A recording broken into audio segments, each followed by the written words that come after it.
And it was all about addressing the imbalances of power structures in the world primarily, right? Again, very important stuff. But in the process of all of that, many men start feeling the polar opposite of this sort of group anger that's been arising, which is a sense of collective guilt, let's say, or shame, right? So there's something called generational anger and generational guilt. So generational anger is when a current generation starts expressing or getting in touch with all the unexpressed anger of their ancestors, right? So in the case of, say, the Me Too movement, many women starting to feel the sense of social injustices, right?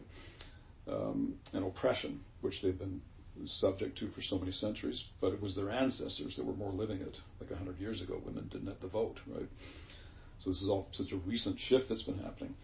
Meanwhile, what's happening to men and all of that? Men are sort of accessing generational guilt and shame, which is facing the reality of all the things that their ancestors did, forefathers and so forth, that were maybe immoral or unethical or what have you.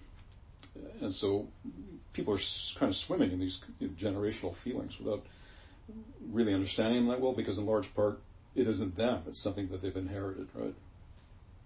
That's not to say that it can't be them right now. You can have a man who experiences guilt because he does need to look in the mirror and correct something ethically in his life, or a woman who's experiencing anger because she really is angry about something and needs to tell herself the truth about her anger, and so on. But there's also this historical influence which is very strong.